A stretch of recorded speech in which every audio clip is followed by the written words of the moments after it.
जानिए भगवान राम की 40 पीढ़ी और उनके पूर्वजों के बारे में। अधिकतम सभी हिंदू घरों में भगवान श्री राम की फोटो या मूर्ति होती है और सभी प्रतिदिन उनकी पूजा भी करते हैं। लेकिन भगवान राम को तो सभी जानते ही हैं, हालांकि उनके पूर्वजों के बारे में बहुत कम लोग जानते हैं। आज हम भगवान राम की 40 पीढ़ियों के बारे में बताने जा रहे हैं। तो दोस्तों वीडियो स्टार्ट करते हैं। उनकी पीढ़ी की शुरुआत।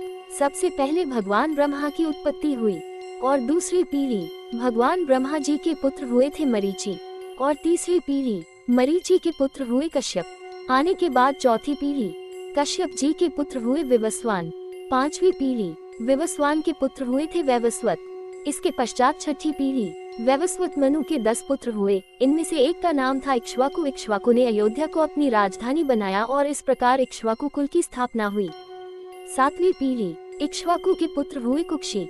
आठवीं पीढ़ी कुक्षी के पुत्र का नाम विकुक्षी था। नवीं पीढ़ी विकुक्षी के पुत्र बाण हुए और 10वीं पीढ़ी बाण के पुत्र थे अनरण्य। 11वीं पीढ़ी अनरण्य के पुत्र का नाम था पृथु। 12वीं पीढ़ी पृथु के पुत्र का नाम त्रिशंकु था। 13वीं पीढ़ी त्रिशंकु के पुत्र का नाम धुंधुमार था और 14वीं पीढ़ी धुंधुमार के पुत्र का नाम यौवनाश्व था और 15वीं पीढ़ी यौवनाश्व के पुत्र हुए माधाता। 16वीं पीढ़ी माधाता के पुत्र का नाम सुसंधि था। 17वीं पीढ़ी सुसंधि के 2 पुत्र हुए जो इस प्रकार है, पहला ध्रुवसंधि और दूसरा प्रसेनजित था। 18वीं पीढ़ी ध्रुवसंधि के पुत्र का नाम भरत था। अब 19वीं पीढ़ी भरत के पुत्र का नाम असित था। 20वीं पीढ़ी असित के पुत्र सगर हुए। 21वीं पीढ़ी सगर के पुत्र का नाम असमंज था। इसके बाद 22वीं पीढ़ी असमंज के पुत्र का नाम अंशुमान था। 23वीं पीढ़ी अंशुमान के पुत्र दिलीप हुए। 24वीं पीढ़ी दिलीप के पुत्र हुए भागीरथ थे। 25वीं पीढ़ी भागीरथ के पुत्र ककुतस्थ थे। अब हम और आगे बढ़ते हैं। 26वीं पीढ़ी ककुतस्थ के पुत्र रघु हुए। रघु एक तेजस्वी और पराक्रमी राजा थे। उनमें नाम पर ही इस वंश का नाम रघुकुल पड़ा। अब हम चलते हैं 27वीं पीढ़ी की आव। रघु के पुत्र हुए प्रवृद्ध। 28वीं पीढ़ी प्रवृद्ध के पुत्र का नाम था शंखन। 29वीं पीढ़ी शंखन के पुत्र सुदर्शन हुए।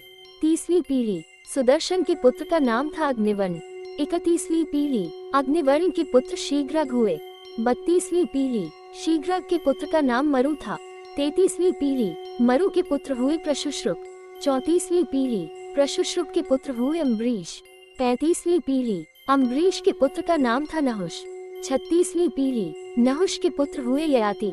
37वीं पीढ़ी ययाति के पुत्र हुए नाभाग। 38वीं पीढ़ी नाभाग के पुत्र का नाम था अच। 39वीं पीढ़ी अच के पुत्र हुए दशरथ। 40वीं पीढ़ी दशरथ के 4 पुत्र राम, भरत, लक्ष्मण तथा शत्रुघ्न हुए। तो दोस्तों आप सभी को समझ में आ गया होगा। तो आप सभी को ये जानकारी कैसी लगी मुझे कमेंट बॉक्स में आपके सुझाव जरूर लिखें।